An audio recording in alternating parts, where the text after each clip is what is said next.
Hi விவோஸ், இன்றைக்கி வந்து நம்ம என்ன பார்க்க போகிறோம்னா மக்கானத்தி சீரியலோட பிரம பற்றி தாங்க இந்த வீட்டில் போய் பார்க்க போகிறோம். வாங்க பார்க்கலாம். மக்கானத்தி சீரியல் இன்றைக்கி எபிசோடில் பார்த்தீங்கன்னா ஒரு வழியாக பசுபதி வந்து சாரதாவோட வீட்டு டாக்குமெண்ட்ஸ் எல்லாம் எடுத்துகிட்டு அவங்க வீட்டுக்கு வந்துட்டாருங்க. அதுக்கப்புறம் பார்த்தீங்கன்னா பசுபதி வந்து வெறுப்பெத்த விஜய், நிவின், குமரன் 3 பேரும் வந்து பசு இப்படி பண்ணு அப்படி பண்ணு ஃபோனில் வந்து டார்ச்சர் பண்ணிட்டு இருக்காங்க. அதுக்கப்புறம் பார்த்தீங்கன்னா குமரன் வந்து பசுபதி கிட்ட சொல்கிறாரு, நீ வந்து பத்திரத்தை எடுக்கிறதுக்கு முன்னாடி இன்னொரு வேலையை பண்ண, அங்கே கங்கா நிற்கிறாள், அவளுக்கு ஒரு கும்பிடு போடு அப்படின்னு சொல்கிறாரு.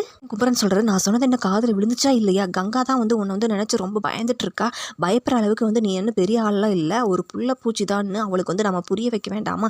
கும்பிடு போடு, நீ சீக்கிரம்டா, இப்போ வந்து அவளுக்கு வந்து வணக்கம் வைக்கிறியா இல்லையா? அப்புறம் உனக்கு தெரிஞ்சவங்க உங்கள் சொந்தக்காரங்க எல்லாருமே வந்து சேர்ந்து உன் பையனை வந்து இலவு அப்படின்னு சொல்கிறாரு. அதுக்குள்ளே வந்து உடனே அதுக்கு பசுபதி சரி வைக்கிறா அப்படின்னு சொல்லி கத்துறாரு. அப்புறம் பசுபதி சொன்னதுக்கு வந்து குமரன் வந்து குட் அப்படின்னு சொல்லி ஃபோனை வந்து இப்போ விஜய் கிட்ட கொடுக்குறாரு. அதுக்கப்புறம் வந்து கங்கா கிட்ட போய் வந்து பசுபதி சொல்கிறாரு, நீ பயப்படுற அளவுக்கு மாதிரி நான் பெரிய ஆளாக கிடையாது, என்னை நினச்சி வந்து நீ பயப்படாதமா அப்படின்னு சொல்லி பசுபதி சொல்கிறாரு. அடுத்ததாக வந்து காவேரிக்கிட்டையும் போய் வந்து பசுபதி வந்து மன்னிப்பும் கேட்குறாரு. அதுக்கப்புறம் வந்து ஒரு வழியாக டாக்குமெண்ட்ஸ் எல்லாம் வந்து சாரதாட்ட கொடுத்துட்டு சாரதா காலில் விழுந்து மன்னிப்பும் கேட்குறாரு பசுபதி.